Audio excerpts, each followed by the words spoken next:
Madame, Monsieur, bonsoir. Bienvenue pour ce premier des grands débats de la télé en direct et en public. Ce sera le cas tous les mardis et mercredis soirs du mois de septembre. Vous pourrez rencontrer vos candidats vaudois, mais aussi fribourgeois.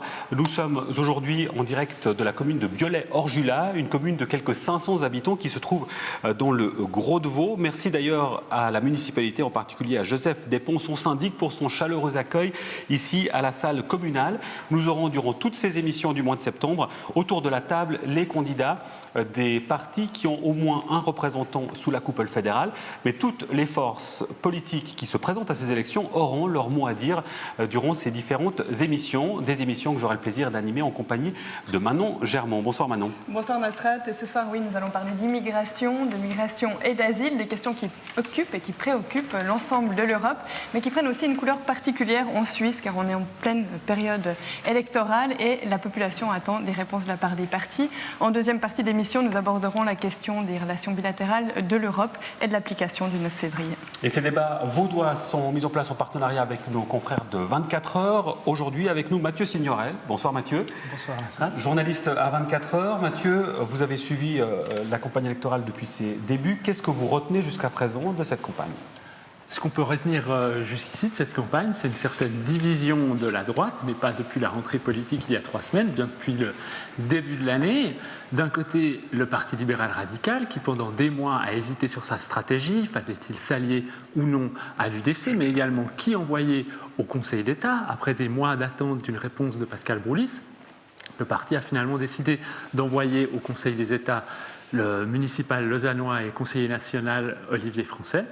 Quant à l'UDC, il a passé un sale été avec l'affaire Despot du nom de sa présidente, qui a avoué avoir enregistré à leur insu certains collègues. Celle-ci d'ailleurs a perdu en crédibilité au sein même de son parti. Et à vous entendre Mathieu, la gauche fait tout juste.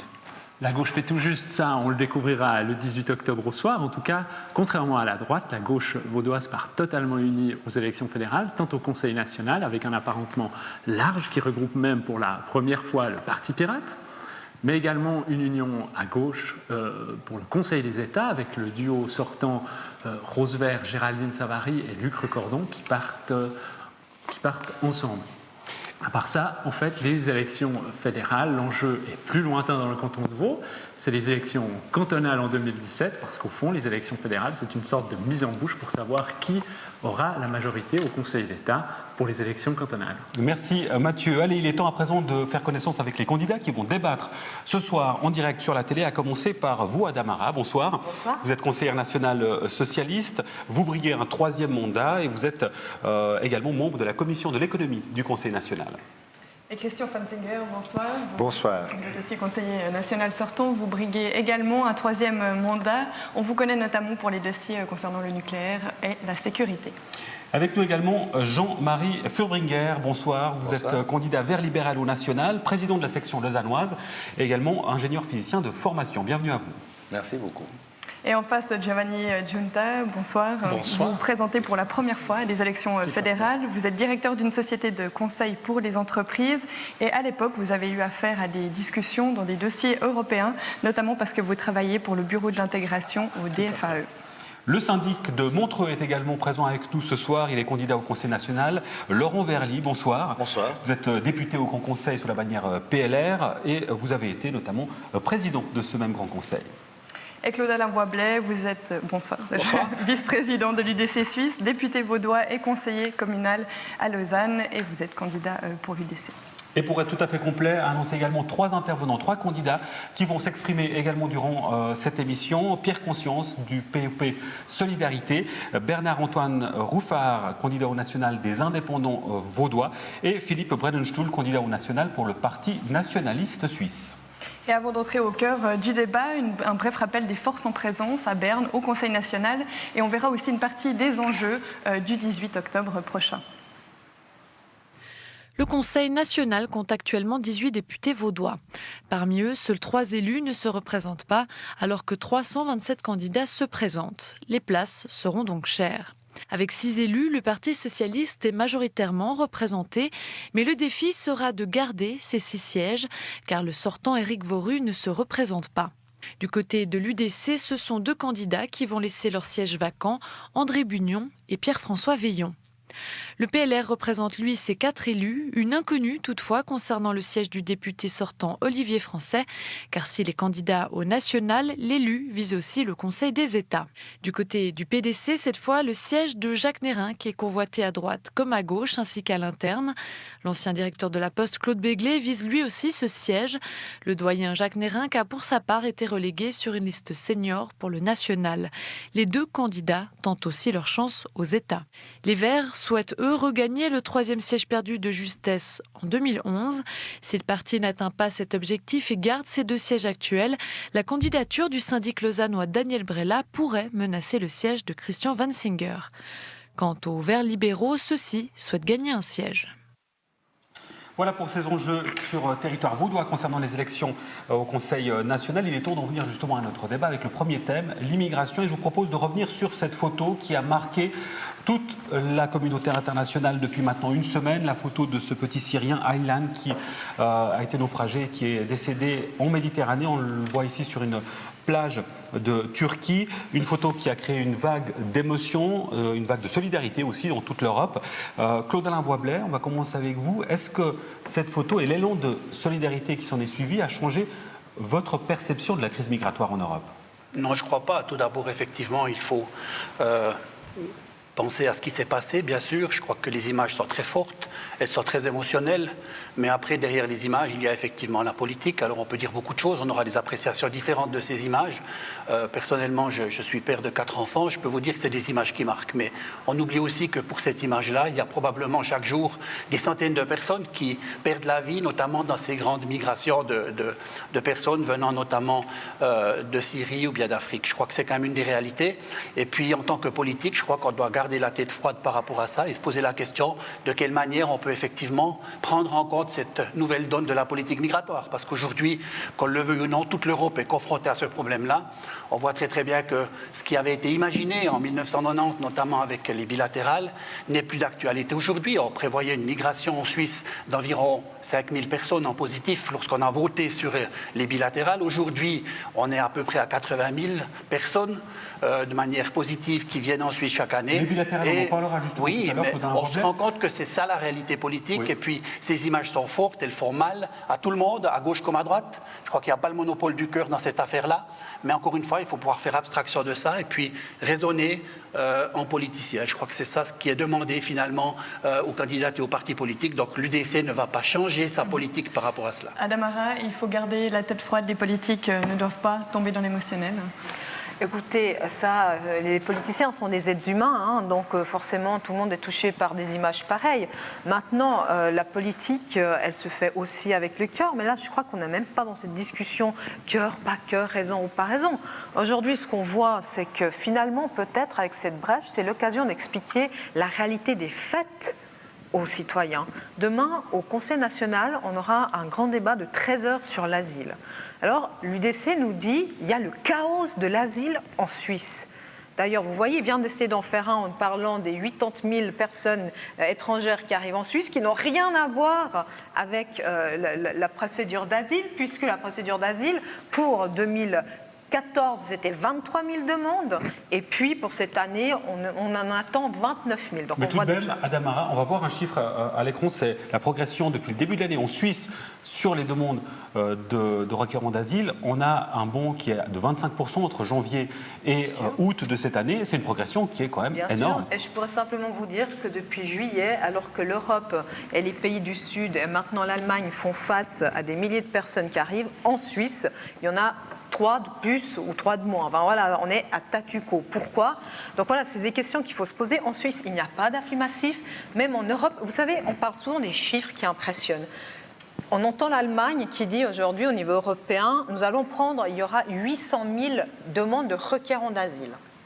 800 000 pour l'Allemagne sur une population d'environ 80 millions. C'est 1% de la population. En Suisse, avec nos...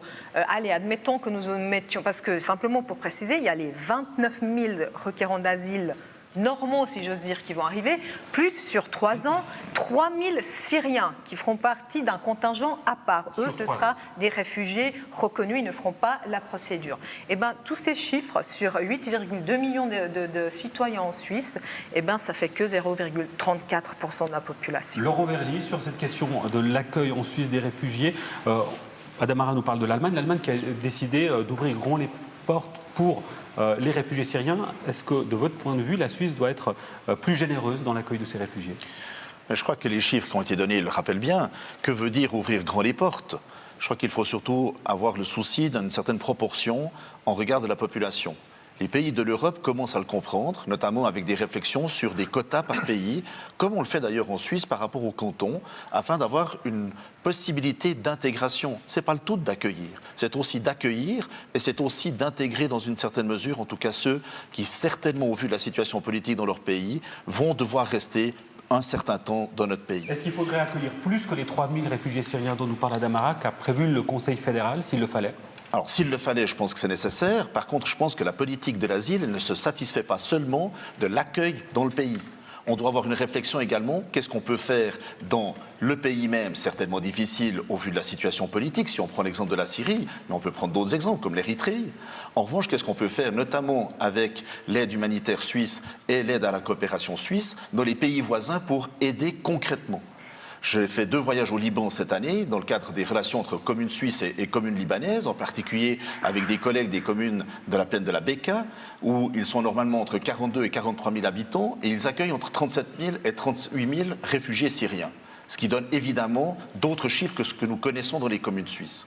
Voilà très concrètement aussi des éléments où nous pouvons agir. Nous pouvons agir avec les compétences que nous avons l'habitude en Suisse, aussi par rapport à notre côté de neutralité, notre côté également du fédéralisme. C'est des éléments qu'on peut apporter. Ils ont un problème en particulier dans la gestion des déchets. C'est des éléments sur lesquels nous pouvons agir très concrètement. Et la politique de l'asile ne se satisfait pas seulement, si je peux juste terminer, d'une notion, est-ce qu'on ouvre ou pas les portes ici ? C'est une politique globale qu'on doit avoir dans ce cadre-là. Christian Fantinger, on l'entend dans la bouche d'Adamara, il n'y a pas d'afflux massif aujourd'hui, donc est-ce qu'on peut dire que tout va bien ? On ne peut pas parler de crise. Non, mais c'est l'évidence qu'il n'y a pas en Suisse d'afflux massif. Ils ont d'ailleurs ouvert un camp à Saint-Gall parce qu'ils s'attendaient à des centaines de migrants. Il y en a 30 qui sont arrivés à Saint-Gall. Ça montre bien qu'il n'y a pas d'afflux massif. Alors c'est plus, excusez-moi, c'est plus 25%. Non, mais excusez-moi. Non, mais justement, ça corrobore vos propos. En Europe, il y a eu plus de 80% d'augmentation contre 25% pour la Suisse. 25%. Mais il faut voir que ces afflux de requérants d'asile sont liés à des situations de crise. Lorsqu'il y a eu la guerre au Kosovo, en une année, on accueille 55 000 Kosovars qui sont venus, dont plus de 90% sont repartis à la fin de la guerre.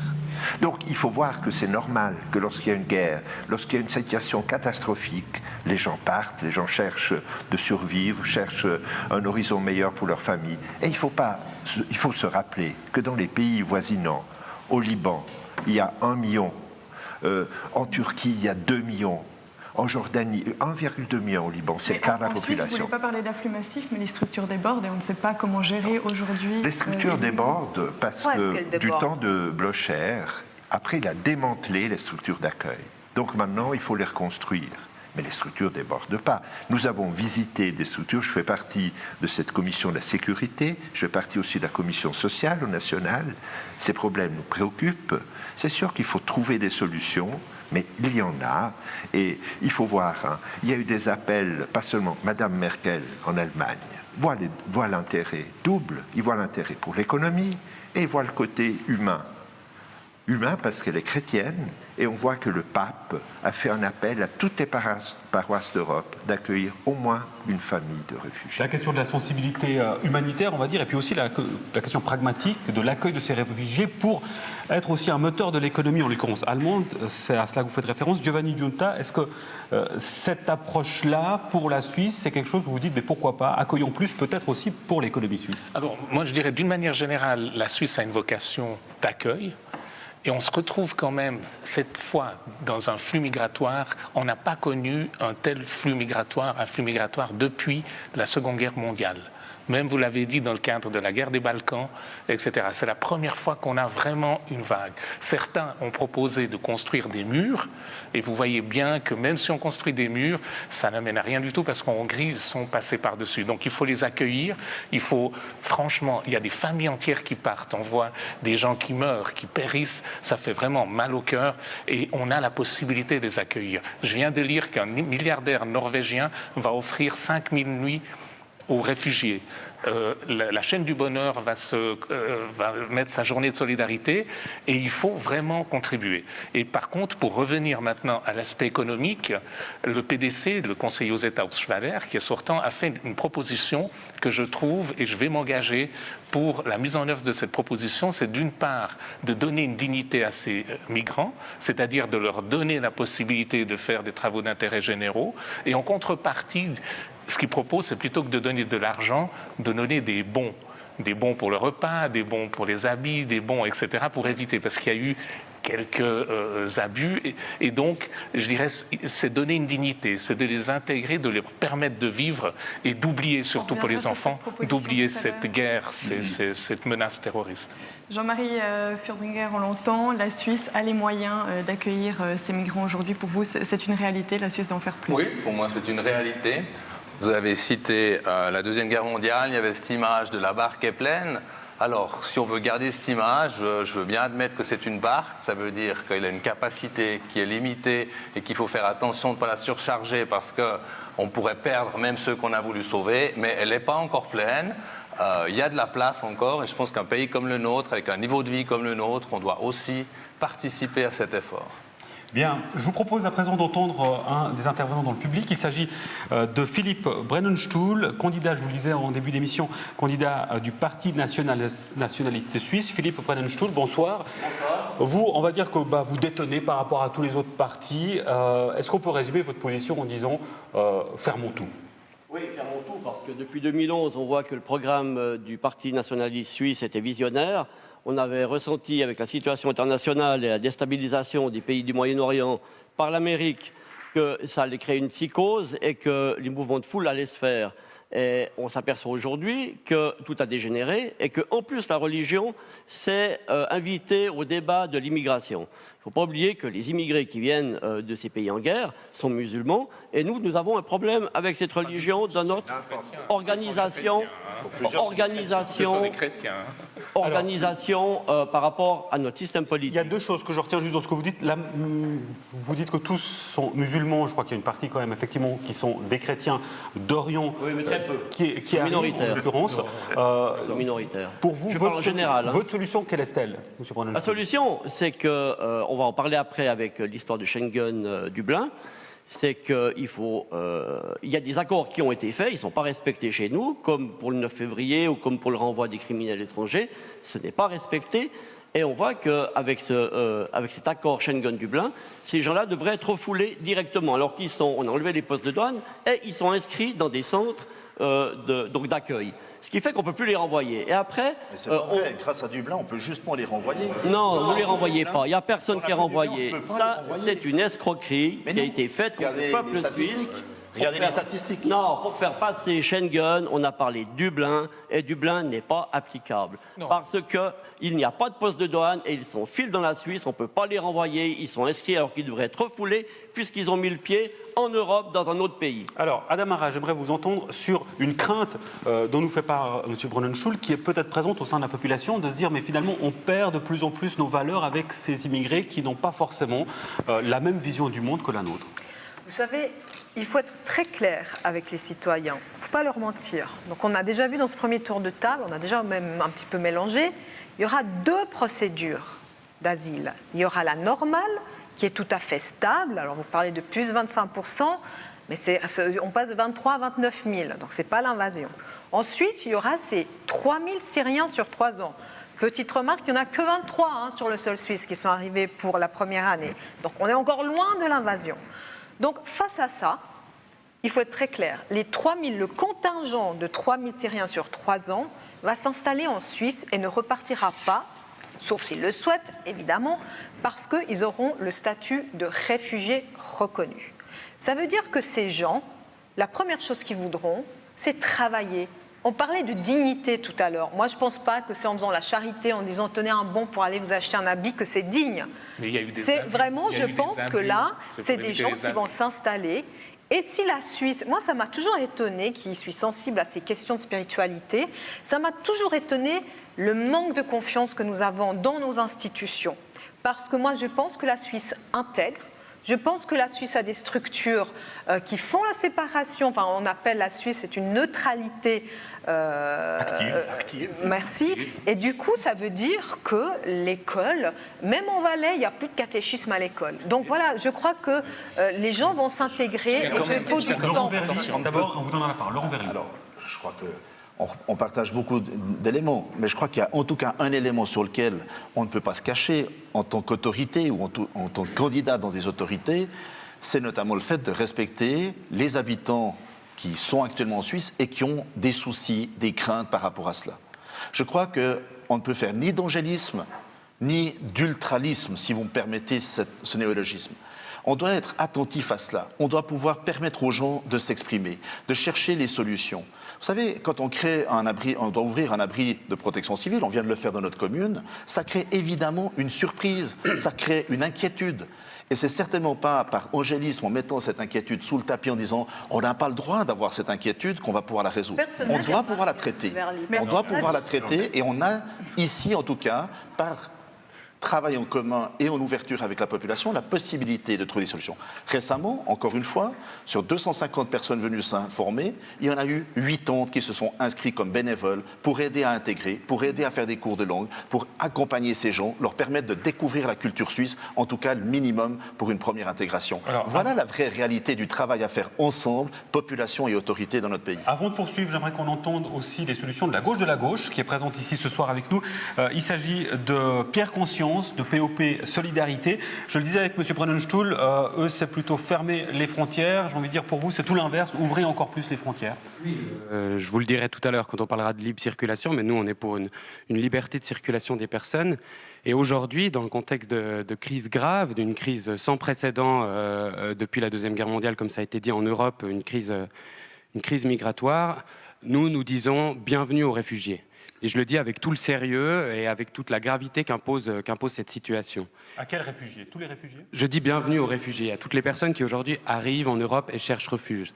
Ce qui devient urgent aujourd'hui, c'est de sortir du mythe du faux réfugié, du mythe du faux migrant. Le réfugié quand on quitte son pays, quand on quitte sa terre, sa famille, c'est toujours sous la contrainte, c'est jamais un choix, c'est jamais un caprice ou un luxe. C'est toujours une horreur. Et on voit à travers les images chocs, mais qui ne sont que la partie émergée de l'iceberg, on voit les conséquences du voyage, l'horreur du voyage.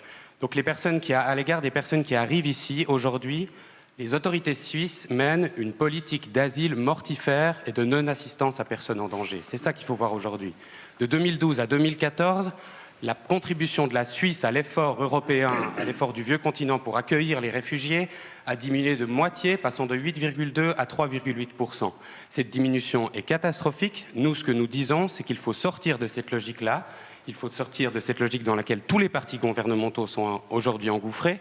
Y compris vos partenaires de la gauche? Bien sûr, nos partenaires de la gauche ne sont pas... Alors oui, évidemment, nous sommes très critiques à l'égard de la conseillère fédérale Sommaruga, pourtant socialiste, et c'est bien ça le drame, parce qu'elle mène et elle applique les accords de Dublin, qui sont des accords eux aussi mortifères, qui renvoient sans entrée en matière et en toute automaticité des migrants dans des pays de transit comme l'Italie, où les conditions d'accueil prennent là aussi les contours d'une vraie crise humanitaire. Nous, ce qu'on dit, c'est qu'il faut sortir de ça, construire une politique d'accueil digne de ce nom, qui offre ce droit fondamental reconnu dans la Déclaration des droits de l'homme, ce droit à la sûreté et ce droit à l'asile. Pierre Conscience du POP Solidarité, merci beaucoup. J'aimerais qu'on entende Claude-Alain Boisblais, parce qu'on a, à plusieurs reprises, plusieurs personnes ont parlé du décès, que ce soit de Christophe Blocher, de sa politique d'asile. Votre réponse par rapport aux critiques qu'on fait, en gros, on nous dit la situation, elle est en l'occurrence aussi en partie de la faute de votre parti. Écoutez, elle est de la faute de notre parti. J'aimerais revenir sur des chiffres. Je pense que ça va faire plaisir à la gauche.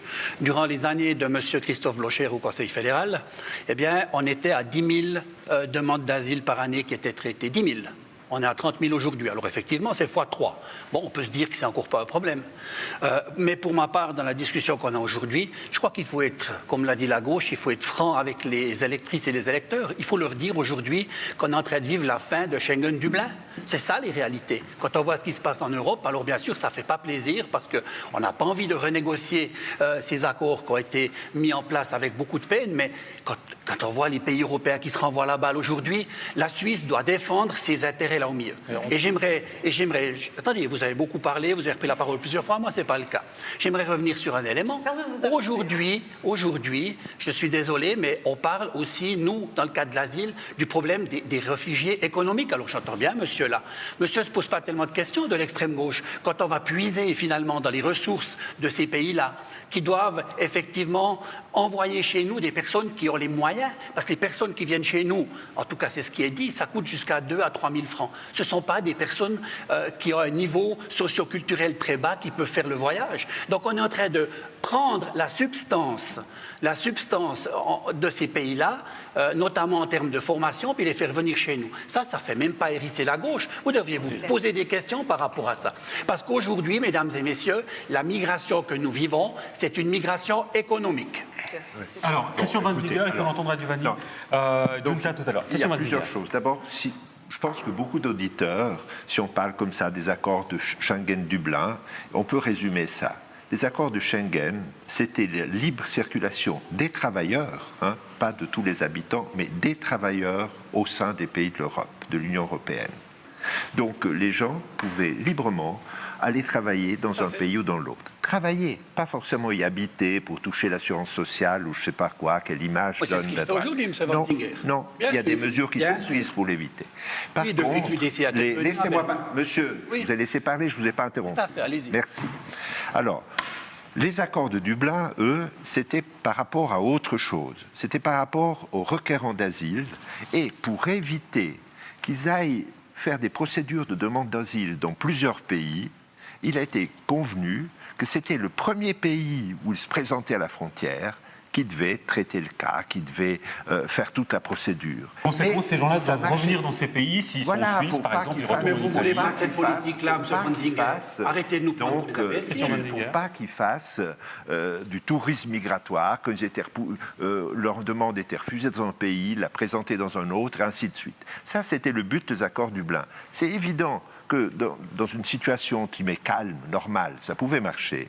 Mais c'est vrai que lorsqu'il y a la guerre à proximité de l'Europe et une situation qui se dégrade, parce que les gens espéraient qu'une fois que Assad partit, ça allait se calmer. Mais on a vu avec Daesh, ça ne se calme pas. Donc ces Syriens maintenant cherchent refuge ailleurs. Voilà. Et c'est pour ça, qu'effectivement, nous aussi, on dit les accords de Dublin, là on rejoint l'UDC, sont caducs. D'ailleurs, en Europe aussi, on pense les modifier. Et c'est ce que fait l'Allemagne. Juste une question, à part ça, il y a aussi un espèce de situation ambiguë, parce que quelque part il y a la crise, mais en même temps il y a les accords existants aujourd'hui, et Berne met la pression sur le canton de Vaud pour renvoyer plus. Donc qu'est-ce que vous répondez dans ce contexte? Est-ce que le canton de Vaud doit renvoyer plus? Ce que je voulais dire, c'est que les accords de Schengen, c'est non seulement la libre circulation des travailleurs, mais aussi des touristes. Oui. En clair, le tourisme en Suisse, c'est la troisième force de l'économie. C'est 210 000 emplois, c'est 15 milliards.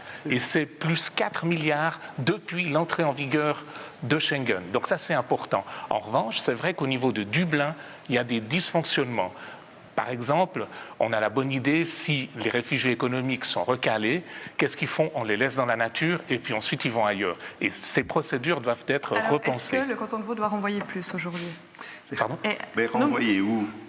Du coup, appliqué de façon. Il se retrouve dans la nature. Il se retrouve dans la nature. Donc, et là, l'idée de l'Union européenne. Nous ne sommes pas membres de l'Union européenne. Nous sommes en dehors. Nous avons privilégié la voie bilatérale, ce qui est un bien. Mais l'Union européenne veut repenser les procédures de Dublin parce que ça pose un problème.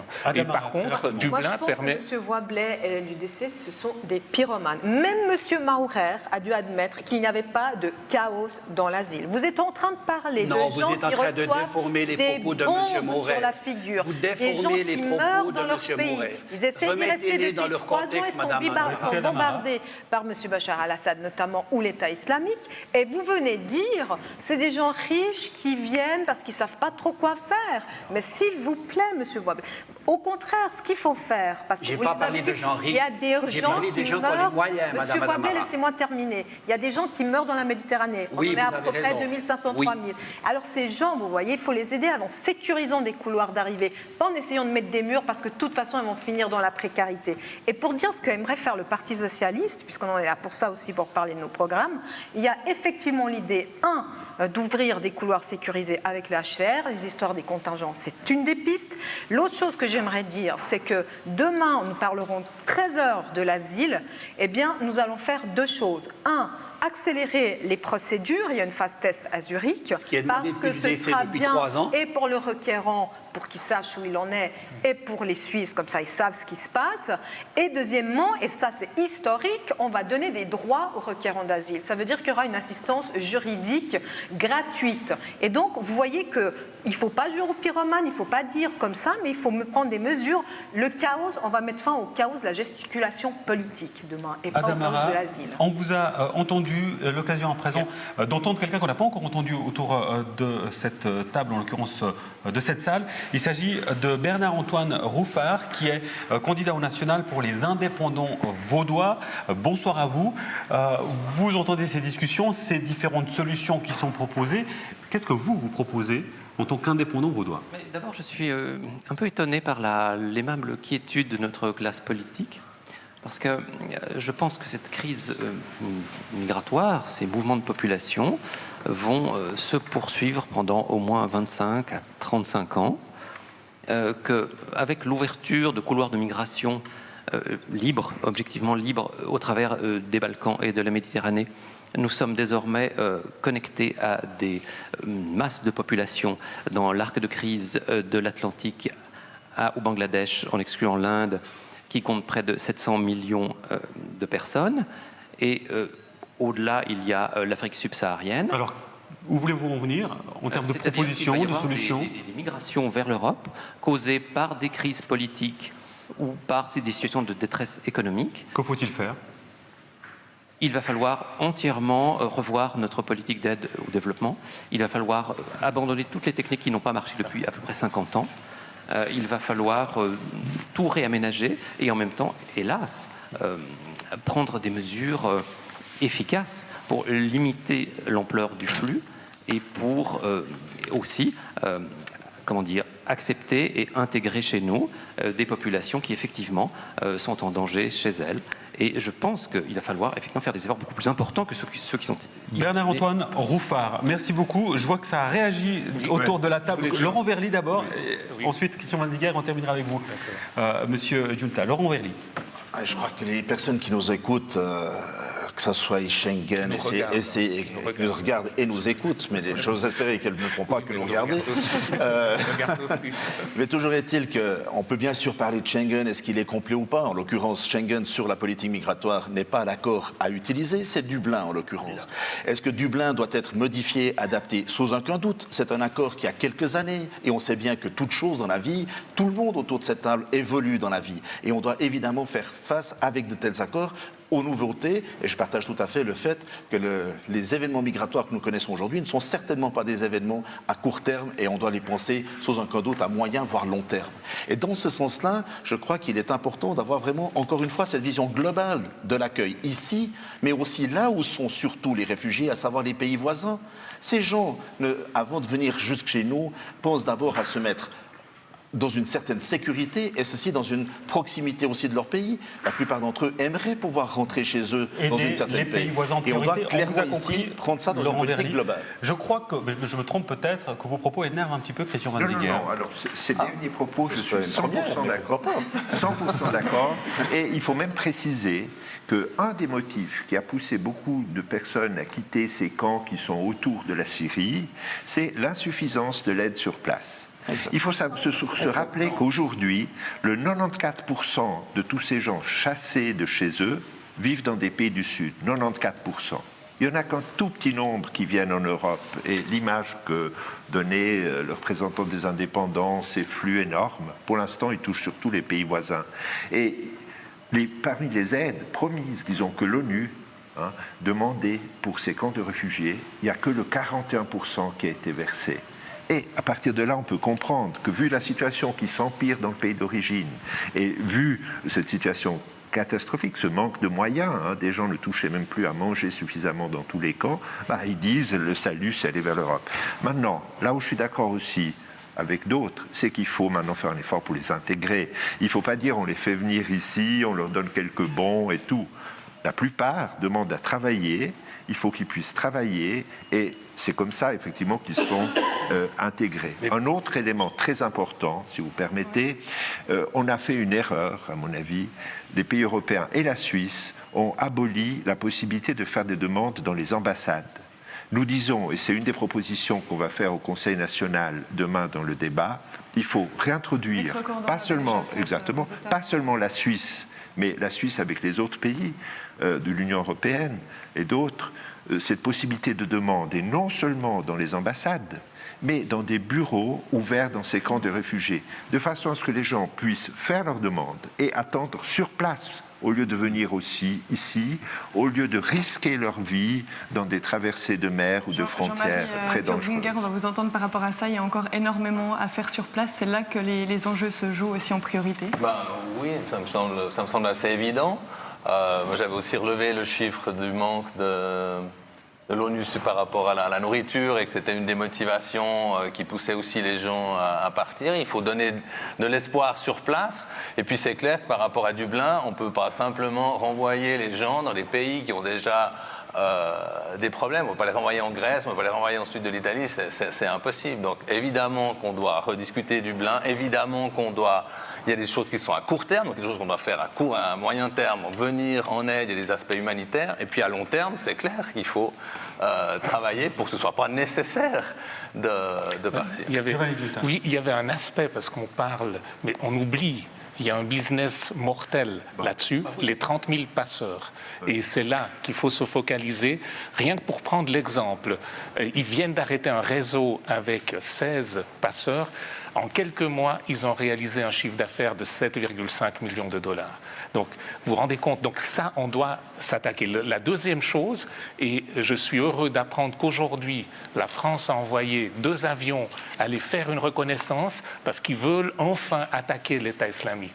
Il s'agit, c'est un fléau. Ce ne sont pas des gens normaux, entre guillemets, comme nous. Ce sont des terroristes qui font des trafiquants, etc., qui font de l'esclavage sexuel, qui font, etc. Et là, je trouve que c'est un aspect qu'on doit également évoquer pour prendre en compte et considérer l'afflux de ces migrants qui viennent ici. Ils n'ont pas le choix. Messieurs, madame, il est temps de passer au deuxième thème de cette soirée, les relations avec l'Europe, avec cette pierre jetée dans la mare par l'UDC, c'était le 9 février, pardon. Non, le 14 c'est la Saint-Valentin, c'est autre chose. Le 9 février 2014, l'initiative contre l'immigration de masse qui a été acceptée de justesse par le peuple suisse. Nous avons maintenant 3 ans, le Conseil fédéral a 3 ans pour appliquer ce texte. On voit que les négociations avec l'Union européenne sont dans l'impasse encore aujourd'hui et on parle déjà de revoter. Il y a notamment l'initiative RASA dont les signatures ont abouti, qui veut revoter sur cette votation-là. J'aimerais vous entendre, Laurent Verly, au nom du PLR, votre position. Est-ce que, alors que le peuple a pris position, a choisi sa position, est-ce qu'il faut revoter sur ce texte comme le propose l'initiative RASA ? Très formellement, les 100 000 signataires, et même un peu plus, c'est ce qu'ils demandent. Et la volonté en Suisse, c'est d'accepter de mettre dans le débat politique les initiatives lorsqu'elles ont obtenu le nombre de signatures suffisantes. Donc je crois qu'il n'y a pas là une discussion à avoir, on doit avoir ce débat-là. Maintenant, il est évident qu'il y a la possibilité de revoter tout simplement, si on peut le dire ainsi, ou bien profiter de cette période pour chercher des solutions, parce qu'il y a aussi un respect de la population qui s'est exprimée majoritairement le 9 février. Je crois que c'est très clair que ce n'était pas mon point de vue, et je m'étais engagé à l'époque contre cette initiative, mais toujours est-il qu'elle est maintenant votée. Je pense qu'il y a en tout cas un élément sur lequel nos diplomates travaillent, Didier Burkhalter et notre diplomatie, malgré évidemment un certain nombre d'attaques que certains partis n'arrêtent pas de faire sur ce sujet, ne voulant même pas chercher des solutions. Mais toujours est-il qu'on parle très clairement ici de la possibilité d'avoir un dialogue avec l'Union européenne sur le mot clause de sauvegarde. Ce n'est pas un mot tabou avec l'Union européenne. D'abord, entre les pays eux-mêmes, dans des questions justement de libre circulation des personnes.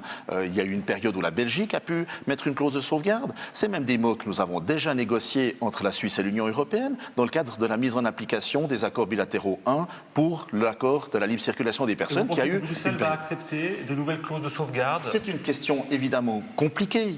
Compliquée parce que l'Union européenne d'aujourd'hui est à 28 pays, qui n'ont pas forcément tous une relation de proximité ou historique avec la Suisse, comme les pays voisins. C'est également compliqué pour l'Union européenne avec une situation propre et particulière qui est celle de la Grande-Bretagne.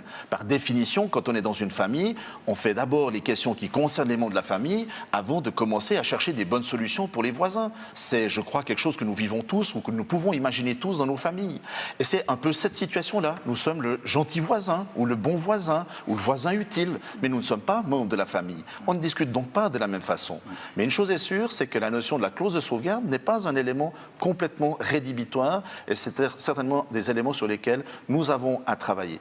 Il est vrai que si l'Union européenne ne permet pas d'arriver à cette situation-là, encore une fois par rapport à toutes les problématiques qu'ils ont à gérer à l'interne de la famille, si je peux reprendre cette image, eh bien il s'agira, en regard de l'initiative RASA, d'avoir un vote par la population suisse en âme et conscience de ses choix. Mais il faudra savoir très clairement, si je termine juste là-dessus, qu'on ne parle pas que de la libre circulation des personnes, en l'occurrence. On parle des autres accords bilatéraux, en particulier la libre circulation des biens, qui va être évidemment bloquée si la libre circulation des personnes connaît un blocage. C'est des montants en jeu très énormes pour nos entreprises. Claude-Alain Voiblet, l'UDC menace d'une initiative de mise en œuvre pour qu'il y ait une application stricte du texte souhaité par le peuple le 9 février.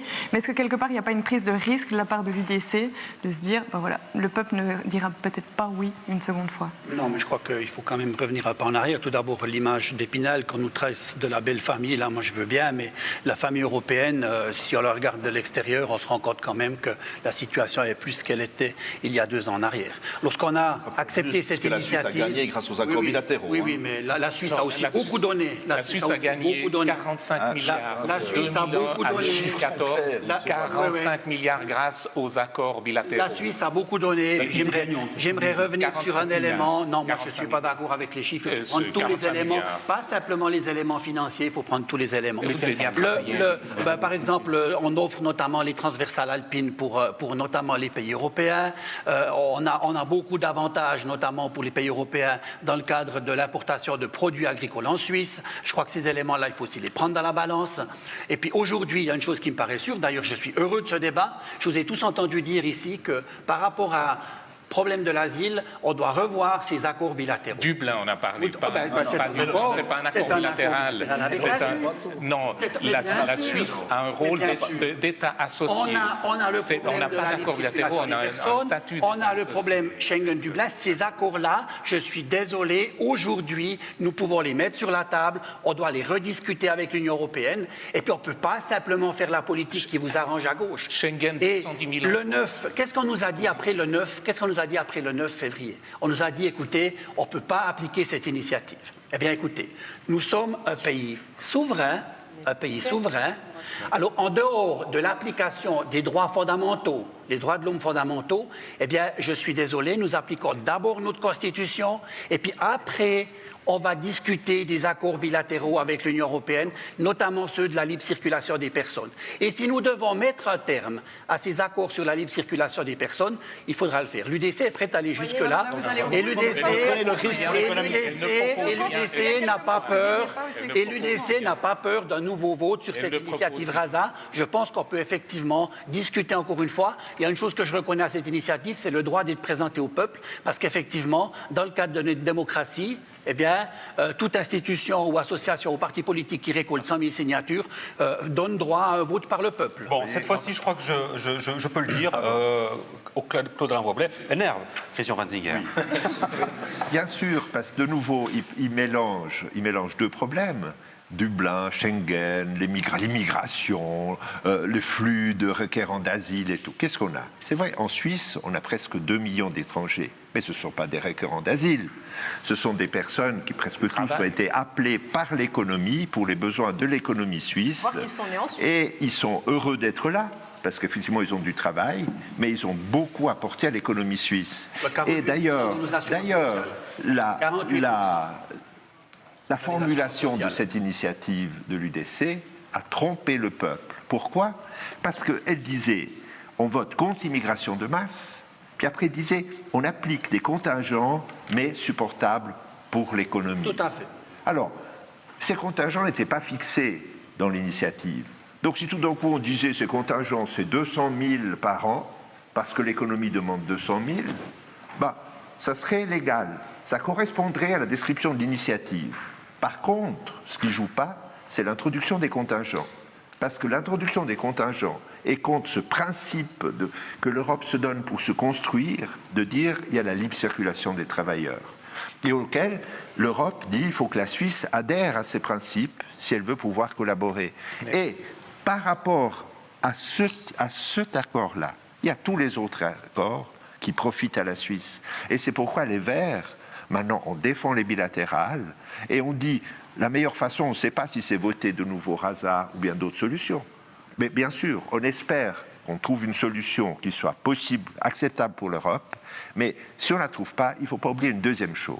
Si l'initiative a été acceptée, c'est parce que le gouvernement et les partis de droite qui sont majoritaires au Parlement n'ont pas appliqué des mesures compensatoires satisfaisantes, n'ont pas lutté contre la sous-enchère salariale, n'ont pas toutes ces mesures qu'il aurait fallu prendre pour que le peuple les mesures de gauche, c'est ça, effectivement. Non, pas du tout. Alors, je crois que l'exemple de canton de Vaud avec la Fédération vaudoise des entrepreneurs démontre que dans le canton de Vaud, on a fait le travail. Je n'ai pas parlé du canton de Vaud. Non, mais je crois qu'on est ici dans un débat vaudois. Non, mais c'est pour ça que dans le canton de Vaud, l'initiative a été repoussée, parce qu'effectivement, dans le canton de Vaud, on a un gouvernement d'union, on peut dire, santé. Non, mais il y a... On va juste écouter Adamara, et je vous donne la parole après. Adamara. Je trouve que l'Europe va avoir bon dos. Si on doit revoter, M. Voiblès, c'est à cause de vous. Vous savez pourquoi? Parce que vous avez menti pendant la campagne. J'ai fait un certain nombre de débats. M. Voiblès, laissez-moi terminer. Alors dites sur quel point on a menti. J'ai fait tout un tas. Si vous me laissez parler, vous saurez, M. Voiblès. Dites sur quoi on a menti, puis je vous réponds. Parce qu'à chaque fois que j'ai fait des débats avec vos collègues, j'ai posé clairement la question: est-ce que cette votation va mettre en danger les bilatérales et la libre circulation des personnes? À chaque fois, M. Voiblès, à chaque fois, on m'a dit non. Aujourd'hui, on sait très bien, et nous avions dit, ça va remettre ça en cause. Donc, on a fait croire aux citoyens que ça n'aura aucun effet. Donc, si on va revoter, c'est pas à cause de l'Europe, c'est parce que le citoyen doit savoir sur ce quoi on a voté. Maintenant, et moi, je ne sais pas si c'est Rasa ou pas Rasa. Le Conseil fédéral, aujourd'hui, c'est pas tellement non plus si revoter et sur quoi voter. Mais on va certainement revoter. Et moi, ce que j'aimerais dire, c'est que ce qui est grave aujourd'hui, c'est que tous les partis de droite sont en train de faire la même erreur à une année de votation. Monsieur Wanzinger a évoqué les mesures d'accompagnement. Chaque fois, ça a été refusé. Nous avons déposé en mai de cette année, le Parti socialiste a déposé un bouquet de mesures parce que une des solutions qu'il va falloir appliquer, messieurs, c'est revaloriser les ressources internes. Et ça, vous ne nous en parlez jamais. Ça veut dire quoi? Ça veut dire améliorer la formation continue, ça veut dire aider les femmes à retrouver le travail après qu'elles sont dans le foyer. Il faudra regardez ce qu'on fait dans le canton. Pour les travailleurs âgés qui sont eux licenciés comme des vieilles chaussettes. Il y a un procès de Johann Schneiderman, conseiller fédéral PLR, qui évoque ces questions-là précisément. Non, monsieur Schneiderman. Par contre, je vais terminer mes phrases sans hurler parce que je suis une femme, je ne vois au perché, c'est toujours très désagréable pour les auditeurs. Donc ce qui se passe, c'est que M. Schneiderman a refusé toutes les propositions du bouquet que nous avons fait en janvier. Toutes. Mais c'est pas parce qu'il a refusé vos propositions qu'il n'a rien fait. Ne mélangeons pas les deux débats. Sinon vous auriez pu, M. On va vous donner la parole tout à l'heure. On donne la parole avant ça à Pierre Conscience. Vous allez reprendre la parole. On attend simplement le micro pour savoir aujourd'hui, si on revient à ces relations avec l'Europe, comment débloquer la situation et comment faire avancer le statu quo actuel. Écoutez, j'aimerais juste d'abord souligner pour tous les téléspectateurs qui nous écoutent que c'est assez pénible d'intervenir ainsi à la marge. Ce d'autant que le critère qui a été choisi par la télé pour choisir les intervenants de ce débat, c'est-à-dire le fait d'avoir déjà une représentation vaudoise au Conseil national, est au fond un critère qui consiste à dire de fait, on prend les mêmes et on recommence sur ce discours. Sur le sujet, comme sur les autres. Sur la question. Oui, j'aimerais juste souligner que j'aurais trouvé riche pour le débat démocratique que la gauche radicale soit présente à ce débat. Mais sur le fond, vous avez la parole d'ailleurs. Tout à fait, oui, mais c'était difficile de vous la redemander dans la première partie du débat à laquelle j'aurais aimé intervenir. Sur le fond. Rasa, le revote du 9 février. Évidemment, si l'opportunité m'est donnée de pouvoir invalider ce vote, je le ferai des deux pieds des deux mains. Ce que le peuple fait, il peut le défaire. Et ce serait une mesure salutaire. Maintenant, je ne partage pas les motivations des initiants. Pour les initiants, il s'agit de maintenir les bilatérales et les relations économiques telles qu'elles existent avec l'Europe libérale et austéritaire qu'on connaît aujourd'hui. Nous, ce que nous disions quand nous nous opposions à cette initiative, c'est que cette initiative posait un leurre à la population suisse en se disant que la source des difficultés des salariés et des retraités à pouvoir nouer les deux bouts à la fin du mois, que ces difficultés, la source, eh bien, c'était l'immigré. Nous, ce que nous disons, c'est que ce discours est un piège total. C'est une manière de cacher les vrais problèmes de la société dans laquelle nous vivons, des inégalités sociales, les inégalités de salaire, les inégalités entre hommes et femmes dont on ne parle pas quand on parle de l'immigré bouc émissaire. Au fond, pointer du doigt l'immigré bouc émissaire, c'est ne pas pointer du doigt le milliardaire Blocher. Dans ce contexte-là et sur l'Europe, très concrètement, nous sommes pour l'Europe, on se bat pour une union des peuples solidaire, mais pour une autre Europe que celle dans laquelle nous vivons, qui est une Europe antidémocratique, on le voit avec ce qui se passe en Grèce, austéritaire et libérale. Une austérité d'ailleurs qui nous guette nous aussi, avec par exemple la réforme sur l'imposition des entreprises, dont on parlera dans cette campagne, qui va constituer en une baisse de rentrée fiscale monumentale et donc derrière une attaque sur les services publics et sur le système social. Et on dernièrement, quand même, demain, si vous pouvez vite conclure, je vous prie. Oui, je conclus. Donc sur cette Europe, nous, on se porte en écho avec ce qui se passe actuellement en Grèce, avec Syriza, qui risque d'être rejoint par d'autres gouvernements de résistance sociale en Espagne, en Italie, et on se battra au Conseil national, aux chambres, pour faire représenter cette voie d'une Europe alternative, mais aussi d'une meilleure répartition des richesses en Suisse et un système social qui puisse le permettre, ce qui n'est pas le cas aujourd'hui. Merci Pierre Conscience de la liste POP Solidarité. J'aimerais entendre quelqu'un qui connaît bien ces relations bilatérales entre la Suisse et l'Europe, et pour cause, puisqu'il y a participé. C'est vous, Giovanni Giunta. On va s'intéresser justement à ces négociations qui ont lieu en ce moment. On voit qu'elles sont dans l'impasse. Vous, en l'occurrence, c'était notamment sur les questions liées à l'agriculture. Quel regard vous portez sur la position actuelle de la Suisse dans ces négociations? Alors, il y a deux aspects. J'aborderai ensuite les aspects de mesures d'accompagnement qui doivent s'appliquer au niveau des cantons. Donc, quand on parle de Berne, non, c'est au niveau des cantons. Et par exemple, Vaud l'a fait, le canton du Tessin ne l'a pas fait. Et le problème, c'est la lutte contre le dumping salarial, contre les faux indépendants, etc., le travail au noir. Et la libre circulation des personnes est un principe intangible de l'Union européenne. Ça fait depuis l'acte unique de 1986, proposé par François Mitterrand et adopté à l'époque. Ils étaient moins que 28 aujourd'hui. Et depuis, ensuite on est passé au 1er janvier 1992 et on a eu cette libre circulation des personnes. Et nous avons eu les accords bilatéraux avec une clause de sauvegarde. On a, de 2001, l'entrée en vigueur des accords bilatéraux a aujourd'hui gagné 45 milliards, mais il y a eu des abus. Et le problème des abus, c'est qu'il faut prendre ces mesures d'accompagnement et les transposer au niveau des cantons. Et une fois qu'on aura transposé ces mesures d'accompagnement, ça irait dans le sens de l'initiative du 9 février. Il y a eu des abus et il fallait corriger quand même ces abus. Mais qu'on aille négocier, on peut aller négocier ce qu'on veut. La Belgique, par exemple, quand M. Verly parle de la mesure de sauvegarde, c'est uniquement pour les étudiants en médecine. En revanche, les mesures d'accompagnement, je peux vous dire que si une personne de l'Union européenne profite, est là-bas pour utiliser l'aide sociale, au bout de 3 mois, elle est éjectée.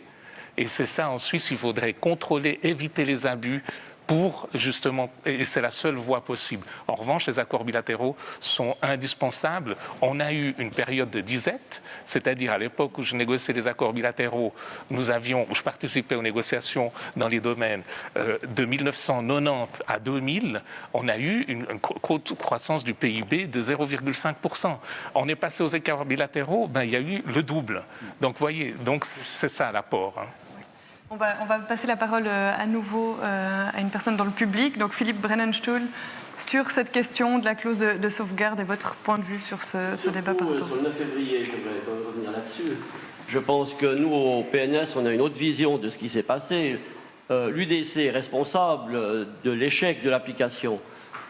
Parce que quand en 2011, au printemps 2011, Ecopop est venu, eux ils ont vite sorti, ils ont bricolé leur initiative du 9 février pour ne pas se faire dépasser par la droite, par la gauche.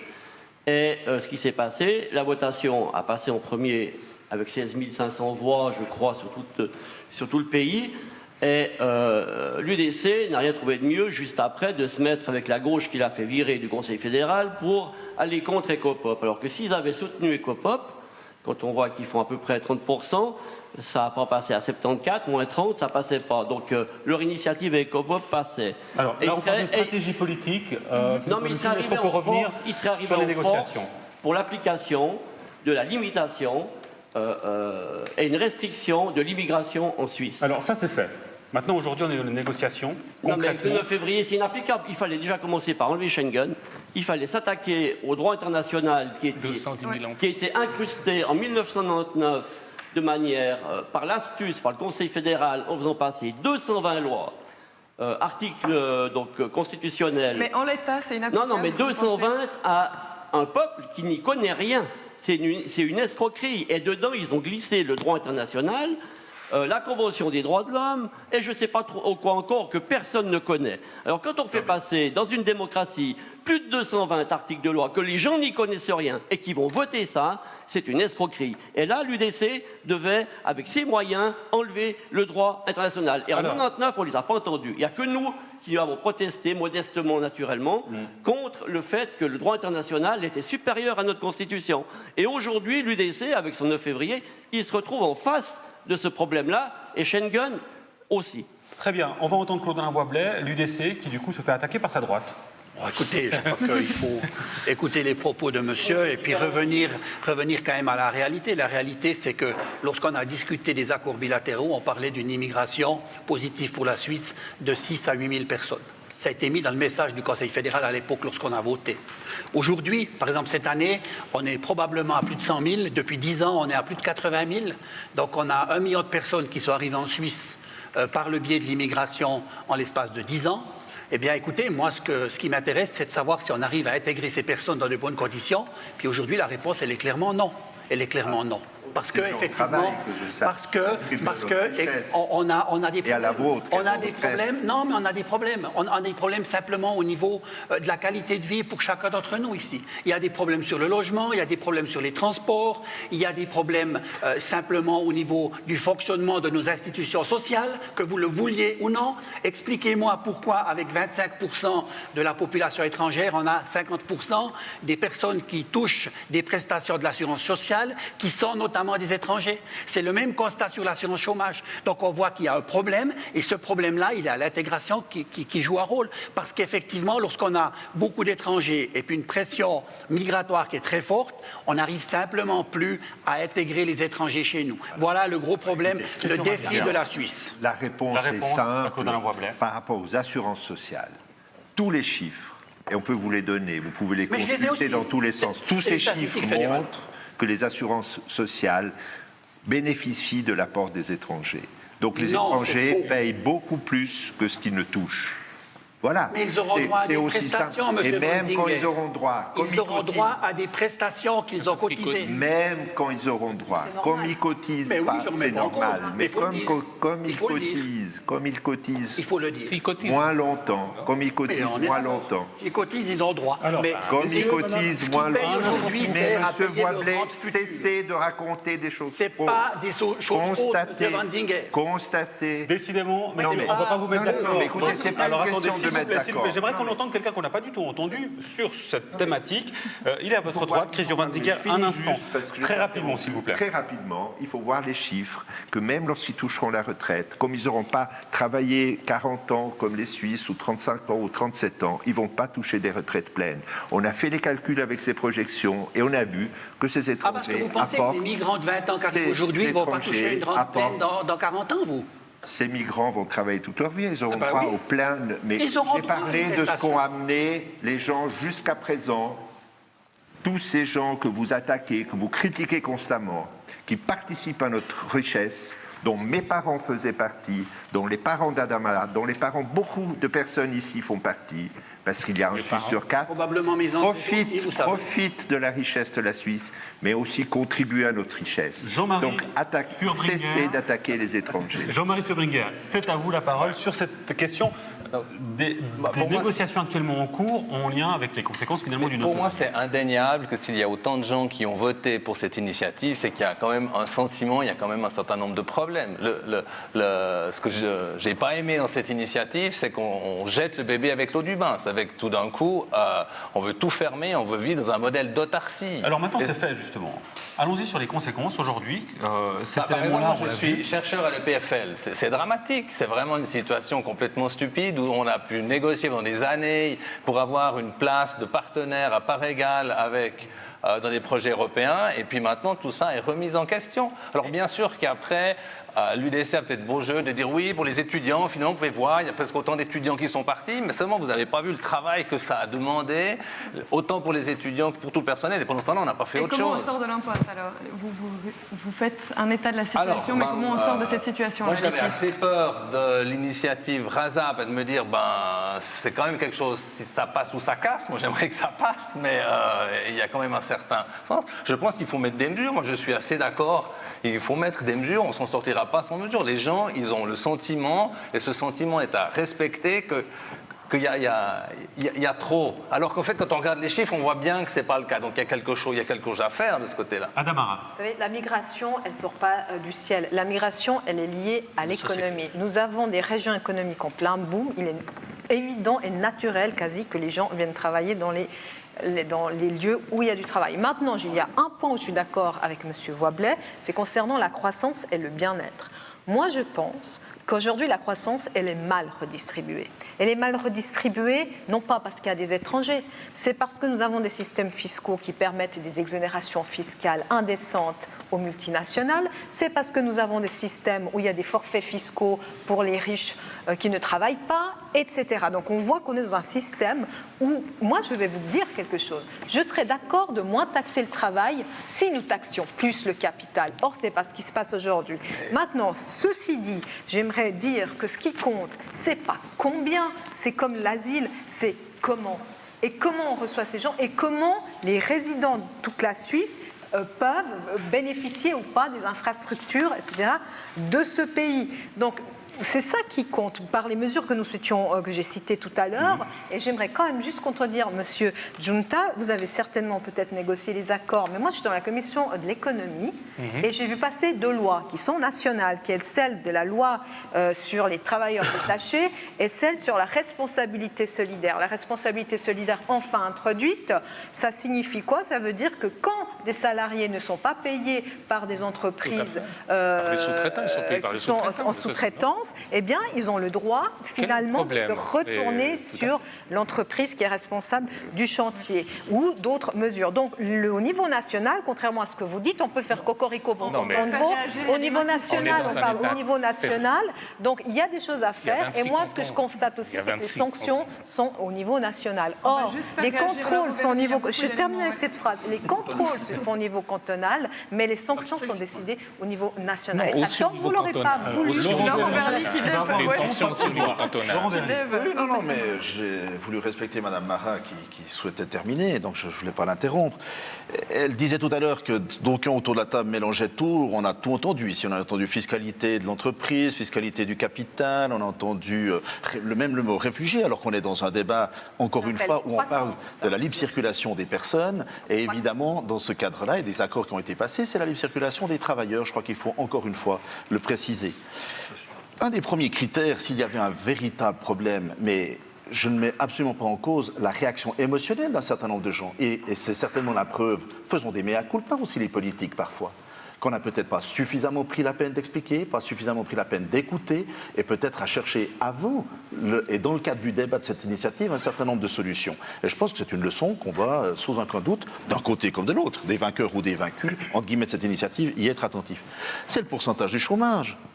Si on avait un véritable problème en Suisse, certes, c'est dramatique pour les gens qui sont au chômage, et on doit prendre des mesures sont prises. Mais est-ce qu'il a tellement augmenté que cela, le chômage, ces dernières années? Absolument pas. Il y a même aujourd'hui, c'est les chiffres du mois d'août, 10 000 places de travail dans les ORP, donc les offices régionaux de placement, qui n'ont pas pu être remplies par des gens. Alors il y a certainement des mesures complémentaires de formation et autres pour y arriver. L'entreprise, dans un certain nombre de secteurs, dit très clairement, nous n'avons pas assez de personnel. Le monde de l'ingénieur, le monde même de la médecine, pour ces prochaines années avec les départs à la retraite, s'annonce avec des grandes difficultés. Et qu'est-ce qu'on a aujourd'hui dans le domaine des entreprises? Les entreprises, les chefs d'entreprise, suite au 9 février et surtout à l'incertitude de qu'est-ce qu'il pourrait se passer derrière cela, ils parlent de quoi maintenant? De délocaliser. Alors, si ce n'est pas un autogol au bout d'un moment, il faut absolument qu'on se retrousse tous les manches pour trouver des bonnes solutions. Et je me réjouis que l'UDC participe à chercher des vraies et bonnes solutions. Claude Alain Voiblès, je vous réponds juste sur ce point-là. Oui, l'attaque de première chose, concernant l'économie. L'initiative dit très clairement qu'on a besoin d'une immigration qui corresponde aux besoins de l'économie. Alors, on se réjouit que... Ça, c'est une chose que j'aimerais mettre sur la table. Maintenant, une deuxième chose, j'aimerais quand même mettre sur la table. Alors, vous dites, finalement, le peuple s'est trompé, on n'a pas assez informé, on n'a pas respecté le peuple, on doit respecter le peuple, on a mal informé le peuple, le peuple a... On peut le dire. Alors, attendez, maintenant, moi, je reviens sur un élément. Mais vous ne pensez pas peut-être que le peuple a donné un signal aux politiques pour dire, écoutez, maintenant, ça suffit. Votre politique, on n'en veut pas, et puis appliquer le 9 février, c'est-à-dire une limitation de l'immigration dans notre pays. Point. C'est ça qu'il faut retenir ça. Puis pas simplement dire, comme on a mal informé le peuple, on va faire un deuxième tour avec Raza, et puis on aura une deuxième chance de convaincre le peuple. Moi, j'entends ça dans votre message. Alors, moi, je suis prêt à partir dans le débat avec Raza. Mais en attendant, pour le moment, le seul signal positif du peuple qu'on a, c'est celui de dire, on veut limiter l'immigration, parce qu'on n'a plus une initiative de l'UDC, là. On a une votation populaire. Une votation populaire avec un résultat. Messieurs, on va vous donner la parole tout à l'heure, Christian Van Zecker. Oui. Vous aurez le temps de répondre. On va donner la parole à quelqu'un du public qu'on a entendu tout à l'heure maintenant.